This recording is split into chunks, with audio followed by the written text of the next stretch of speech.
તો તાપી જિલ્લામાં ધોધમાર વરસાદે વહીવટીતંત્રની પોલ ખોલી નાખી। વ્યારા ખાતે જિલ્લા કલેક્ટર, એસપી, જિલ્લા વિકાસ અધિકારી અને અન્ય સરકારી કર્મચારીઓના આવાસ તેમજ સેવા સદનના રોડ પર વરસાદી પાણી ભરાયું હતું, જેના કારણે અધિકારીઓ અને કર્મચારીઓને સવારે ઓફિસ પહોંચવામાં ભારે હાલાકીનો સામનો કરવો પડ્યો હતો।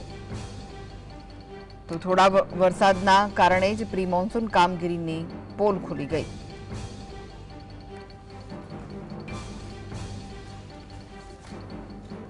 તો પાણી ભરાતા અધિકારીઓ અને કર્મચારીઓને ઓફિસ આવવામાં સમસ્યા સર્જાઈ હતી। થોડા વરસાદમાં જ સેવા સદન રોડ પર પાણી ભરાઈ જતા તંત્રની કામગીરીની પોલ ખુલી।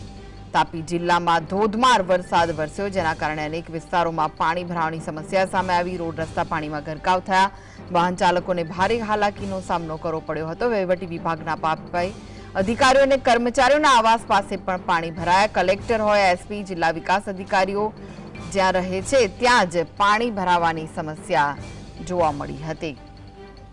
તો આ વિશે જ વધુ માહિતી માટે જોડાઈ ગયા છે સંવાદદાતા અમિત। ભારે વરસાદના કારણે પાણી ભરાવાની સમસ્યા સામે આવી, તંત્રની પોલ ખુલી હતી, શું વિગત છે? ચોક્કસથી જણાવી દઉં કે તાપી જિલ્લામાં સવારથી જ વરસાદ વરસી રહ્યો છે। વરસાદ વરસવાની સાથે જે નીચાણવાળા વિસ્તારોમાં ધીરે ધીરે પાણી ભરાવાની શરૂઆત થઈ ગઈ છે।